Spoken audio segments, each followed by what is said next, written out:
Good morning dear student. आशा करती हूँ कि आप लोग अपने घरों में स्वस्थ और सुरक्षित होंगे। आज भी हम ऑनलाइन क्लास शुरू कर रहे हैं और आज हम कक्षा 7 हिंदी का अध्याय 15 का अध्ययन करेंगे, जिसका नाम है कोड़ी से ई मनी तक। नीचे से लेकर यानी पुराने जमाने से लेकर आज का जो आज में दुनिया वो कहाँ तक चल पड़ी है, ई मनी तक।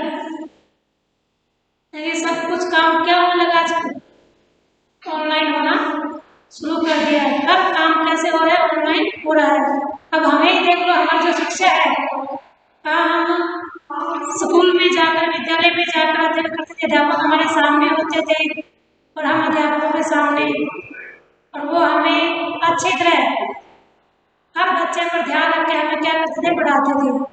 लेकिन आज क्या हुआ, कोविड के कारण क्या हुआ, शिक्षा भी हमारी जो है वो किसमें बदल गई, ऑनलाइन में बदल गई है। आज ऐसी मुसीबत आ गई, ऐसी समस्या हमारे सामने आ गई है कि हमने जो अध्ययन करना है वो कैसे करना है, ऑनलाइन ही करना है। तो आप लोग जो भी कक्षाएं लगाओ ऑनलाइन, वो ध्यान लगाया करो, आप उसको ध्यान से समझा करो, क्योंकि भविष्य में शायद ऐसा ही हो सकता है कि हमें हर काम क्या करना पड़ेगा, ऑनलाइन ही करना होगा। तो आज का जो हमारा चैप्टर है वो भी उसी ऑनलाइन पे आधारित है। जैसे कोड़ी से ई मनी तक, आज जो लेन देन हो रहा है, पैसे का चाहे सामान का, वो सब कैसे हो रहा है, ऑनलाइन हो रहा है। तो देखो हम चैप्टर शुरू करते हैं कि आरंभ से दुनिया के सभी हिस्सों में वस्तु विनिमय की वस्तुओं का लेन देन प्रणाली कार्य करती थी। लोग अपनी उत्पादित चीजें दूसरों को देकर बदले में अपनी अन्य आवश्यकता की चीजें प्राप्त करते थे। क्योंकि वस्तु के बदले क्या करते थे, वो वस्तु ही देते थे, क्योंकि वस्तुओं का लेन देन होता था। इस प्रणाली में धीरे धीरे क्या आया, बदलाव आया। अब क्या होने लगा, वस्तु के बदले लोग क्या करने लगे, रुपए पैसे देने लगे। पहले सोना चांदी और अन्य धातुओं के सिक्के आए, फिर कागजी मुद्रा का प्रचलन हुआ और आज हम ई मनी के युग में प्रवेश कर चुके हैं। आज हम ऑनलाइन पेमेंट करने लगे हैं। आपने अक्सर लोगों को कहते सुना होगा कि बाप बड़ा न भैया, सबसे बड़ा रुपया। रिश्ते नाते कुछ नहीं, लोगों के लिए तो सब कुछ क्या है, रुपया पैसा ही है। और ये कहावत सदियों से ही चली आ रही है और आज भी चलती आ रही है। बाप बड़ा न भैया, सबसे बड़ा रुपया। सबके लिए किसकी अहमियत ज्यादा है, रुपए पैसे की अहमियत सबके लिए है। सचमुच रुपए के लिए तो सारी दुनिया मेहनत करती दिखाई देती है। आजकल जो भी लोग मेहनत करते हैं वो किसके लिए, सिर्फ रुपए के लिए ही करते हैं, ताकि उनके पास रुपए पैसे आए और वो अपनी हर आवश्यकता की चीज ले सके। मम्मी डैडी यानी हमारे मम्मी पापा रुपए पैसा कमाने के लिए ही ऑफिस या दुकान जाते हैं। वो लोग क्या करते हैं, काम करते हैं। बैंक और कंपनियां भी रुपयों का लेन देन करती है। देश की सरकार भी रुपयों के खर्चों का बजट बनाती नजर आती है कि हर काम किसके लिए हो रहा है, रुपए पैसों के लिए ही हो रहा है। चाहे वो रिक्शा वाला हो, स्टेशनरी वाला, चाहे आइसक्रीम बेचने वाला ही क्यों ना हो, सभी क्या कर रहे हैं, सब रुपए पैसे के लिए ही मेहनत कर रहे हैं। आइसक्रीम वाले से लेकर कपड़े बेचने वाले तक सभी लोग पैसे लेकर ही तो अपनी चीजें बेचते हैं। लेकिन क्या कभी आपने सोचा है कि आखिर यह रुपया है क्या, यह कैसे हमारे सामने आया है, इसका जन्म कैसे हुआ? तो बच्चों, रुपए का अर्थ है मुद्रा, नहीं करेंसी। आजकल हम हर देश की अपनी अपनी करेंसी होती है, कि अपनी अपनी रुपए की पहचान उनकी होती है। जैसे अमेरिका की करेंसी को क्या कहते हैं, डॉलर, जापान की येन। लेकिन हजारों साल पहले करेंसी जैसे कोई चीज नहीं होती थी। इंसान जब जंगलों में रहता था, जानवरों का शिकार करके अपना पेट भरता था, तो किसी तरह के लेन देन की जरूरत नहीं होती थी। पहले क्या करते थे, लोग पशुओं का शिकार करते थे, जानवरों का शिकार करते थे और अपना पेट भरते थे। उन्हें वो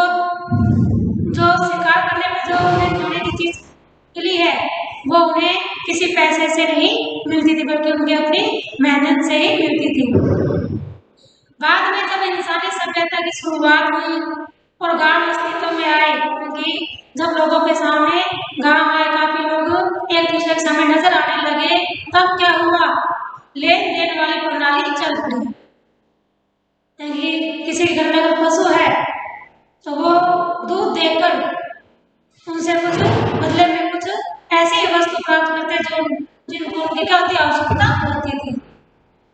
इसमें जानवरों का दूध निकालने वाला व्यक्ति कपड़ा खोलने वाले व्यक्ति के पास जाता था, उसको दूध दे देता और बदले में उससे क्या लेता, कपड़ा ले लेता था। दोनों की जरूरतें पूरी हो जाती थी। सदियों तक मानव समाज की अर्थव्यवस्था इसी तरह चीजों के आपसी लेन देन से चलती रही, यानी लोग वस्तु विनिमय का सहारा लेते रहे, यानी वस्तु के बदले वस्तु ही लेते रहे। लेकिन इस व्यवस्था में कुछ बड़ी दिक्कतें आई। कैसे कैसे दिक्कतें आई, कैसे कैसे समस्याएं, देखो। ऐसा विनिमय तभी काम करता था जब दोनों को एक ही समय एक दूसरे की चीजों की आवश्यकता हो। अब दूध की जरूरत हर रोज पड़ती है, लेकिन कपड़ों की जरूरत तो हमेशा नहीं पड़ती। वो तो महीने में एक बार हमने सुलगा लिए तो काफी महीने उससे निकल गए। तब दूध देने वाले और कपड़े लेने वाले का लेन देन कोई ज्यादा नहीं था। कपड़े खोलने वाला हर रोज सौदा नहीं कर सकता था, कभी इत्तेफाक की बाई चांस से ही दोनों की जरूरतों का मेल होता था। इसलिए जैसे जैसे मानव सभ्यता का विकास होने लगा, यह व्यवस्था भी कमजोर पड़ने लगी। जिंदगी को आसान बनाने के लिए किसी ऐसी चीज की आवश्यकता महसूस की जाने लगी कि जिसके बदले जब चाहे कोई भी चीज हम ले सकते हैं। ऐसी चीज जो वक्त के साथ खराब न हो तथा जिसे पूरा समाज स्वीकार करता हो। दूसरे शब्दों में कोई ऐसी चीज जो हर तरह के लेन देन के काम आ सके। बस यही आवश्यकता मुद्रा के आविष्कार की जननी बन गई। जब लोगों को ऐसा महसूस होने लगा भी ये ऐसे तो हमारा काम नहीं चलेगा कि वस्तु के बदले वस्तु देना, तब क्या हुआ, लोगों के मन में, जो हमारे वैज्ञानिक थे उनके मन में क्या आया कि कुछ ऐसी चीज बनाए जिससे सभी की आवश्यकता एकदम से ही पूरी हो जाए। अब देखिए कि मुद्रा का आविष्कार होते ही जिंदगी कितनी आसान हो गई। यानी रुपए का जब आविष्कार हुआ तो लोगों की जिंदगी कैसे बदल गई। अब कपड़ा बनाने वाला दूध निकालने वाले को दूध के बदले कपड़े का नहीं बल्कि मुद्रा का भुगतान करता था। उसे दूध के बदले क्या देता था, पैसे देता था, ताकि जब उसको कपड़े की आवश्यकता हो तभी वो पैसा देकर उससे कपड़ा ले सके। और कपड़े बनाने वाला भी खुशी खुशी उस मुद्रा को कबूल करने लगा, क्योंकि उसे भी पता हो गया, उसे भी मालूम हो गया कि इस मुद्रा से वह भविष्य में कभी भी दूध निकालने वाले से दूध या सब्जी वाले से सब्जी ले सकेगा। इस तरह करेंसी या मुद्रा समूचे गांव के लिए लेन देन की आवश्यकता बन गई। इसलिए तो डिक्शनरी में करेंसी को मीडियम ऑफ एक्सचेंज के रूप में परिभाषित किया गया है। करेंसी भी वक्त के साथ साथ अपने रूप बदलती रही, यानी रुपया भी अपने साथ साथ क्या अपना रूप बदलता रहा। ईसा से बहुत पहले मोहनजोदड़ो और हड़प्पा संस्कृति में मिट्टी की पकाई हुई टिक्कियां करेंसी के तौर पर इस्तेमाल होती थी। पहले रुपए कैसे थे, मिट्टी के बने हुए थे, जिस पर कई तरह की मोहरें छपी हुई थी। उससे काफी पहले रोमन जातियां लंबे समय तक नमक को विनिमय के माध्यम के तरह प्रयोग करती थी। उसी समय साल से सैलरी शब्द अस्तित्व में आया। नमक के माध्यम से क्या करती थी, वो लेन देन का भुगतान करती थी, और उसी साल से क्या बना, सैलरी शब्द बना। आदिकालीन भारत में लंबे समय तक कौड़ियों और नन्हे संघ मुद्रा की भूमिका निभाते रहे। कौड़ी को आप सभी लोग जानते हैं, अगर नहीं जानते तो आप अपने दादा या दादी से पूछे भी कौड़ी होती क्या है। उनके पास जरूर कोई ना कोई कौड़ी रखी होगी और उसको आप देखकर समझ जाओगे भी पहले यही से क्या हुआ, रुपए की शुरुआत हुई, वो कौड़ी ही। लेन देन का क्या करती थी, काम करती थी, रुपए का काम करती थी। यहाँ तक कि चमड़े के बने बिल्ले भी लेन देन में इस्तेमाल होते थे, जिन पर राजा की मोहर छपी होती थी। लेकिन इन चीजों के साथ साथ कुछ समस्याएं फिर आई। उन्हें लाना, ले जाना और संग्रह करना आसान नहीं था, यानी इकट्ठा करना आसान नहीं था। वे बहुत जगह घेरती थी, लिहाजा बदलते वक्त की जरूरतों को पूरा करने के लिए तब अस्तित्व में आए धातु के सुंदर, मजबूत और टिकाऊ चमचमाते सिक्के। अर्थशास्त्री मानते हैं कि सिक्कों का प्रचलन सबसे पहले एशिया के लीडिया साम्राज्य में ईसा से 640 वर्ष पहले हुआ। वहाँ के सम्राट कोसस ने पहली बार सोने की मुद्राएं गढ़वाई। अर्थशास्त्र के इतिहास में वह एक मील का पत्थर था। उसके बाद अंतर्राष्ट्रीय व्यापार ने पीछे मुड़कर नहीं देखा। माना जाता है कि सोने के सिक्कों के साथ ही इंसान ने कारोबारी बनकर सरहदों को लांघना शुरू कर दिया।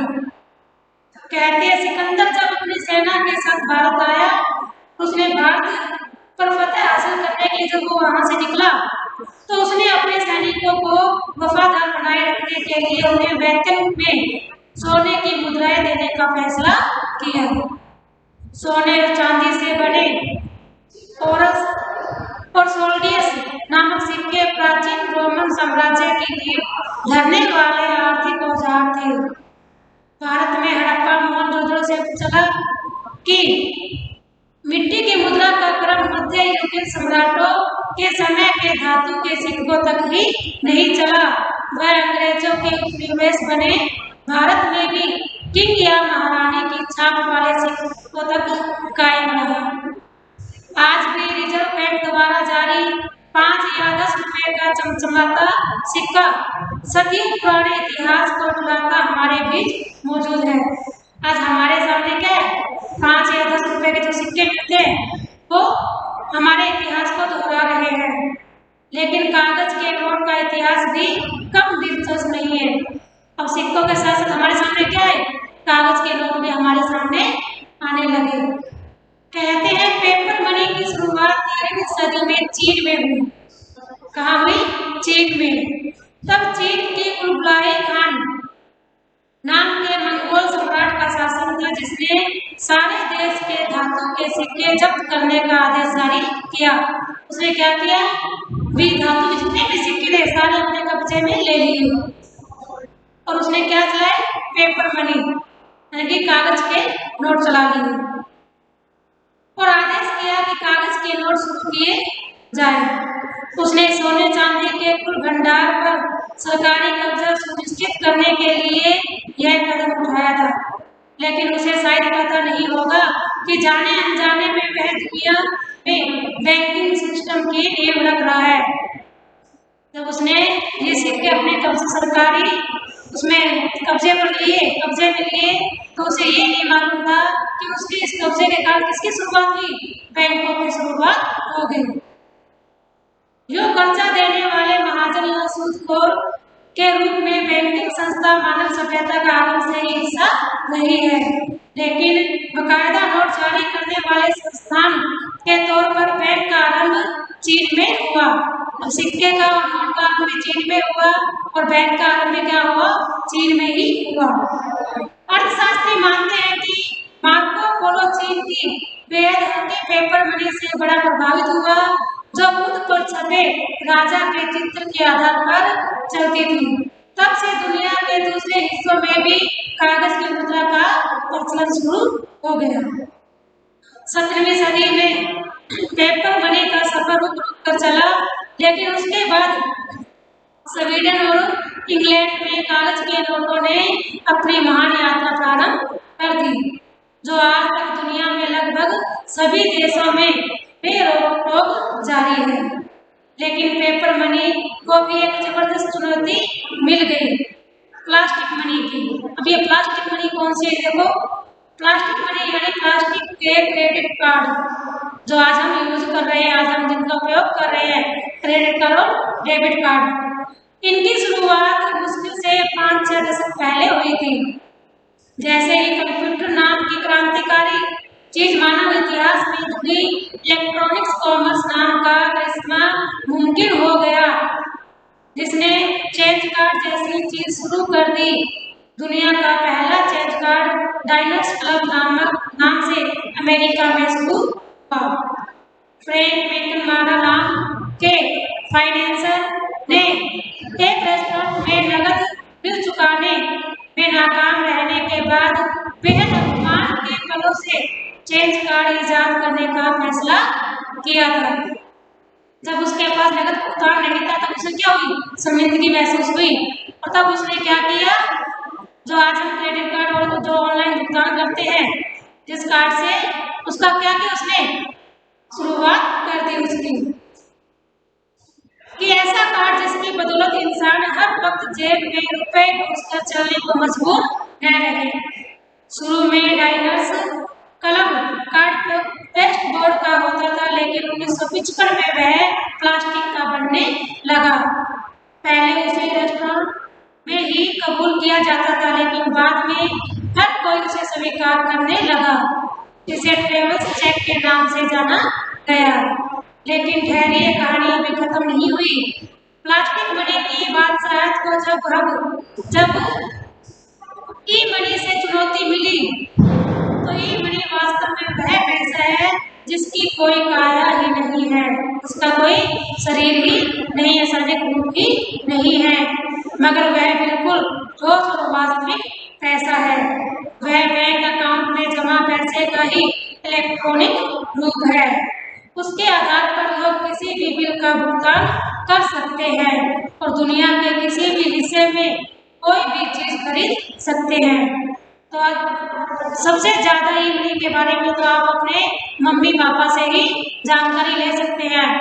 आपके पापा के पास जो क्रेडिट कार्ड होते हैं, जो डेबिट कार्ड है, उसी से जो लोग क्या करते हैं आजकल, तो फोन से ही क्या करने लगे हैं, अपनी पेमेंट करने लगे हैं, जिसे हम पेटीएम बोलते हैं। तो आप भी अपने पापा से इसके बारे में अधिक से अधिक जानकारी प्राप्त कर सकते हैं। तो आशा करती हूँ आपको ये चैप्टर बहुत ही रोचकपूर्ण लगा होगा, क्योंकि आजकल हमारी जो क्लासें ऑनलाइन लग रही है, सब कुछ जो काम हो रहा है वो कैसे हो रहा है, ऑनलाइन हो रहा है। आशा करती हूँ कि आपको ये अध्ययन चित्र समझ में आ गया होगा। Thank you.